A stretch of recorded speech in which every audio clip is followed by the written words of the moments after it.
the first thing off anybody's lips are regulations, and dovetailed with that, Max Verstappen angry considering retirement. So I want to talk about, what's happening right now in the race. We're going to leave qualifying for a second because I think that's a completely separate issue. But we've had conversations about, Max Verstappen, obviously frustrated considering his future in F1. Then you got Lando Norris making sarcastic comments like, no, it's great, it's awesome. And, talking about the yo-yoing effect. Now, to counter that, Lewis Hamilton, who's in a pretty competitive Ferrari this year, is going, well, that's what karting is. Karting is a yo-yo effect. So I think the first thing I want to ask you all is, who's right here? Who's more right, I guess? Oh, let me start with this, because I think F1, in a way, they were, I want to say unlucky, because it was good for them to see everything that is wrong with these regulations, because we had two tracks that are very bad for these regulations. So we had Australia and Japan. So they showed everything that is wrong with it. And then if you go back after China, drivers were actually doing some different kind of comments after China, because China, you have fewer problems with energy throughout the lap. So they were fighting for positions. The Ferraris had this amazing battle, fighting for positions in the first sector there and trying to find different places to overtake, which is the nice thing about these regulations that we were thinking that we were going to see before the season started. But that happened only in China. And those comments that Lewis made, that was on Thursday in Suzuka. So that was before the race in Suzuka. I think after racing in Suzuka, which was completely insane because we had 3 straights in consecutive. So that made the racing completely, it took the racing away from the driver's hands. And that's why they are complaining. So every comment they make, you have to put into context when it was made, because it changes. It's as yo-yo as the racing. It's a good point, actually. I was just, as you were saying that, Gio, I was trying to think of what the next circuits look like and how much it's going to flip back and forth. If you look at, Miami, then Spain and stuff like that. I think for me, the biggest thing that's so interesting about whether people are right or wrong or not is I've been now on the ground in Australia and China, and then I watched Japan from home. And what really struck me is how different it feels watching a Formula One race now. Whether that's good or bad, I'm not actually too sure. But I think I was texting Tim during the race, and I was texting my colleague Lawrence Edmondson about what I didn't realize we had suddenly just lost is the ability to fight, or for drivers to fight through corners. One driver outbraking another driver.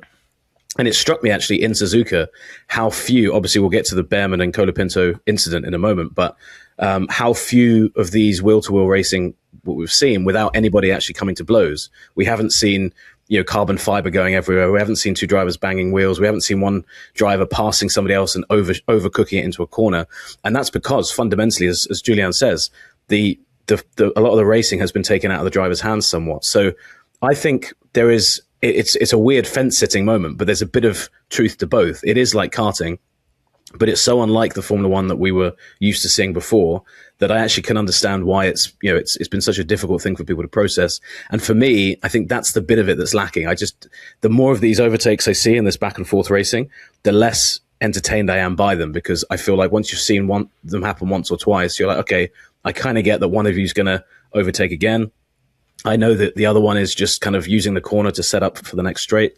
There's only so much of that you can see. And just a quick point, because I don't want to rattle on too much, but somebody pointed out to me in a comment that the DRS was very artificial in the same way, but you still had to earn the DRS to use it. You had to get within a second, and then the DRS set up usually an overtake in a braking zone. And that to me is where these comments are correct. These negative comments is fundamentally that should be where it's that famous Ayrton Senna quote about going for a gap if it exists. It wasn't about can you boost past your opponent down the straight. It was can you outbrake him into a corner.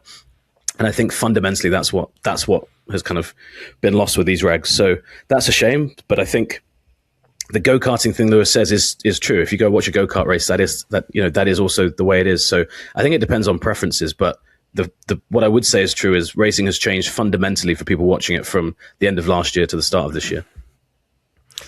I disagree with what Lewis says. I mean, in go-karting, though, you're not hitting like a boost button to pass your competitor. Well, that's also like true.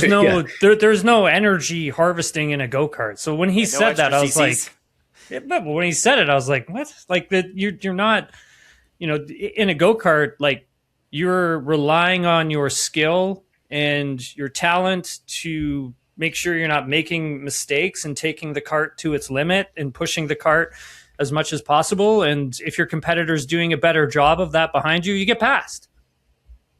That's just what it is, right? So I think when Lando had, we should go back to Australia for quick, because what Charles Leclerc had said following qualifying had really piqued my interest. Like, I knew there was software in the cars, but I didn't know how much it actually really played into how much the drivers actually do on the track.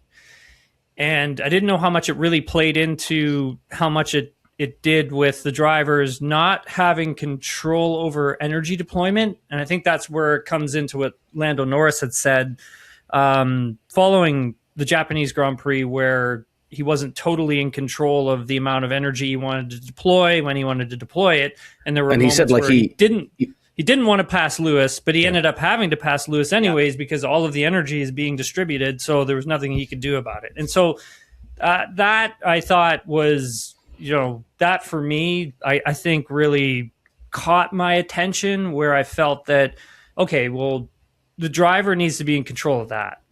Like, that has to be something that the driver needs to control if they want to do it, because where is the sporting line in some of it? Where is the safety line in the other part of it? And I guess, how does it make sense for the fan who is also watching at the same time? So I think, there's quite a bit in the question that you asked, Adam. And I think the more you start to unpack it all, the more questions sort of keep coming up.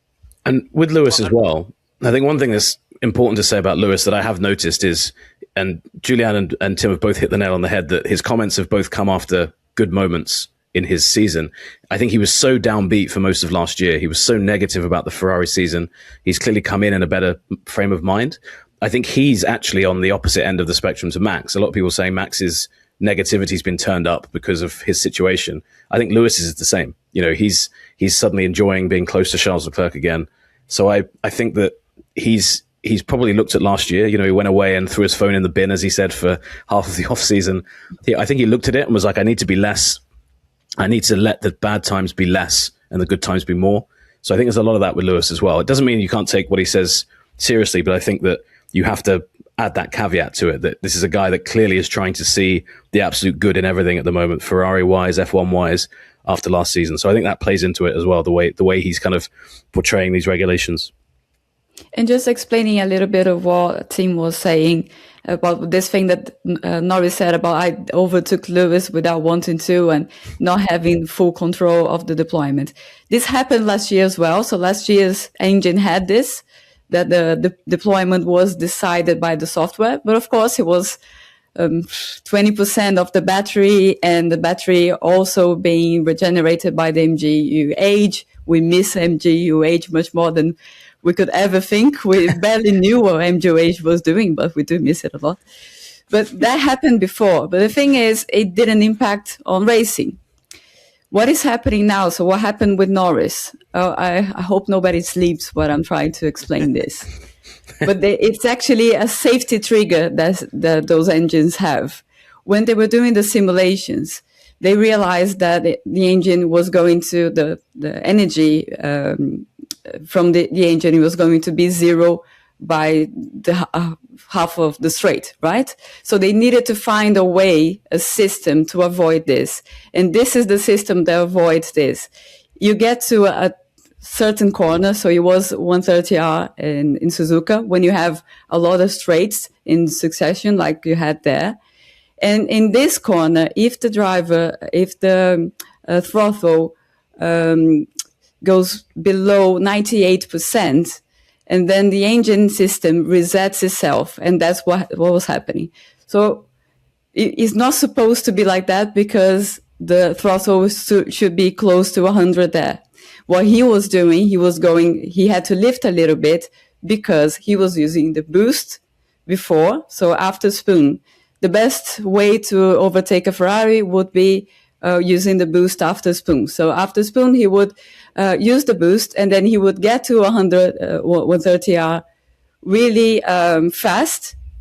Being really fast, he had to lift. By lifting, he would reset the system, and then the system will deploy where he didn't want it to deploy.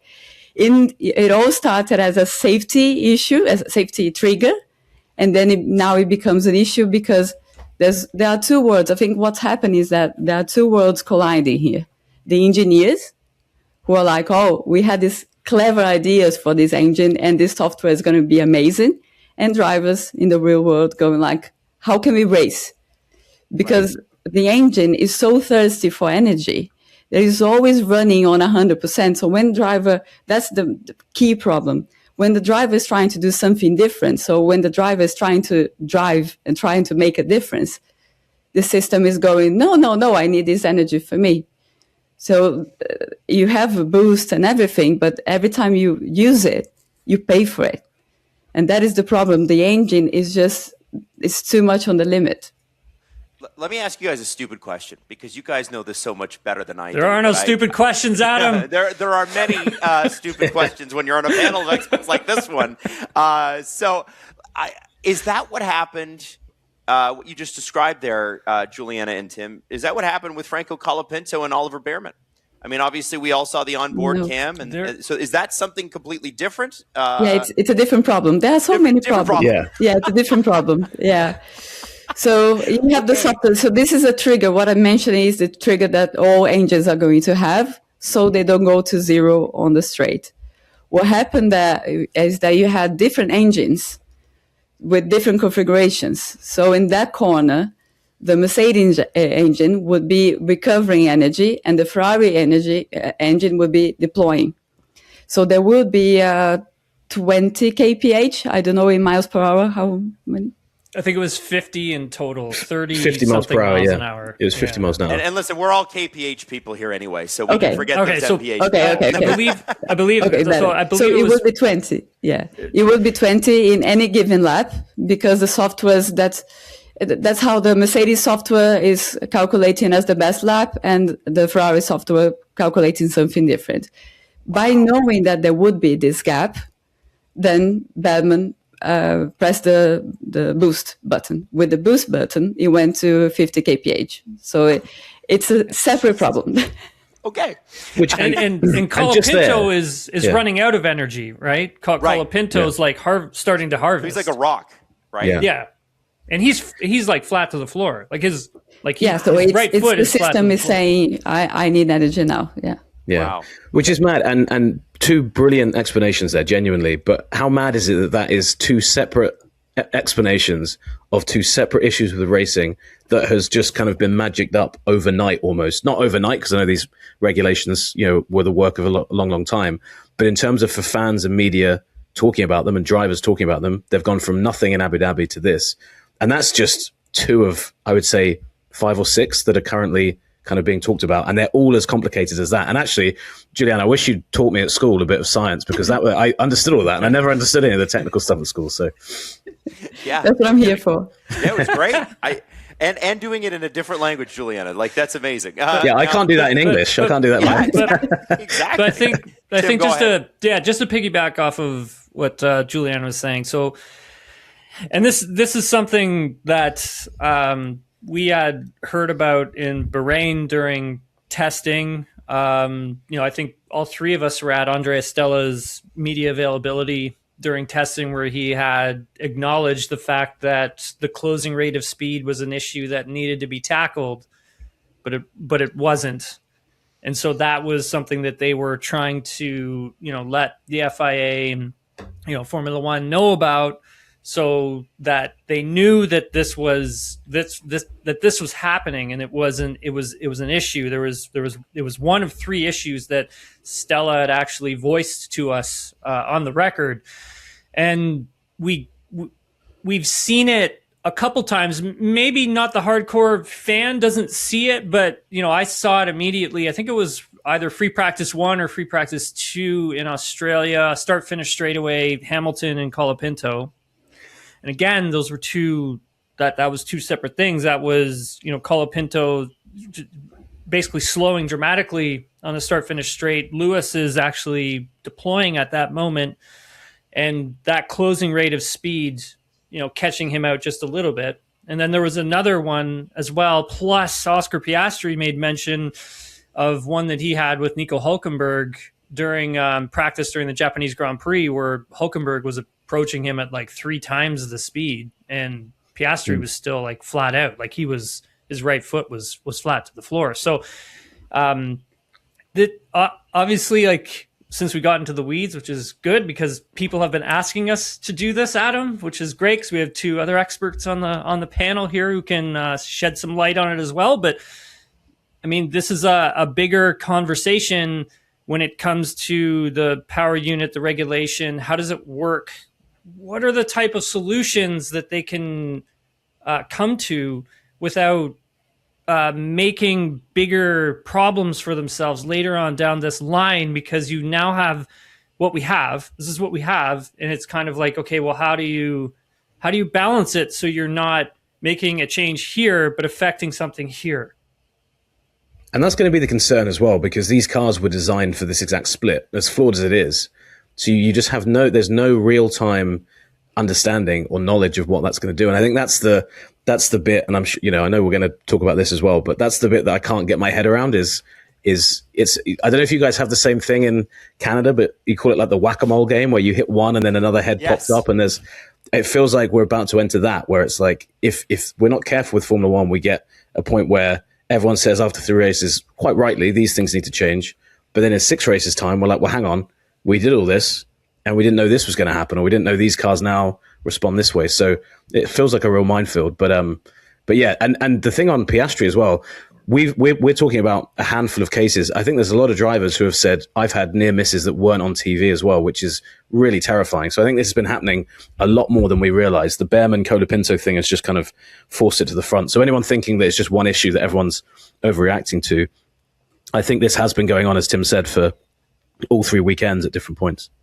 And in a way, it's a good thing that it happened because, well, Behrman is all right, but at least something has happened because, well, I was talking to people from like teams, and I spoke to Stefano, I spoke to the FIA, and they're all saying, no, the racing is fine. There are no issues with racing. We are only going to address qualifying because qualifying is absolutely ridiculous. For racing, we just need people to be more adjusted to the regulations, and all the stuff that you're seeing that maybe is not right is because of that. Nobody is optimizing everything. So let's wait until Hungary. That's what I was hearing. Wow. And now, after what happened with Behrman, I think they will do something for Miami. Well, Miami would be a terrifying place for that to happen as well. Yeah, I think with the walls like that. Yeah. Yeah, I was just gonna say that. Yeah, I was just going to say that. Imagine like Carlos Sainz made a good point about it, Adam, where at the end of the race, he'd said, imagine this was Las Vegas, or if it was like Baku, Monaco. Imagine if you're going to Jeddah now. Yeah. Or Singapore later on, right? Just tight tracks. Yeah, like concrete walls, right? Nothing that's going to absorb, nothing that will absorb the energy. So with Oliver Behrman's crash, like, thankfully there was a big tire barrier there because that helped absorb a lot of the energy. If there's not a tire barrier there, that's a sudden stop. There's nothing there that absorbs energy. So if it's a concrete wall, then like that's a bigger impact. So it was good that, I'm glad that Oliver Behrman's okay. Where the crash happened was probably a good place for it to happen because there was the safety precautions that were already put in place in that sector. But, like Julianne had said, like, imagine this was like Baku or, anywhere else that doesn't have that. So, and some of these circuits I don't want to get too over the top of this, but some of these circuits are designed with safety implications in mind, right? Like you go to a racetrack and, the FIA will have already scouted things out and they'll say, okay, look, this is a likelihood of a crash happening here. This is a likelihood of a crash happening here. This is a likelihood of a crash happening in this section. And so those sections would then be prioritize for sure, and then they'll think outside of the box, like, okay, well, there could be a crash over here, let's put stuff here, and here. Sometimes crashes happen in spots where you can't, like, it's racing, right? Things end up happening in spaces that are weird, like it just, and so like you have to, this has to be a priority now, like the safety of this, because of what had happened in Japan.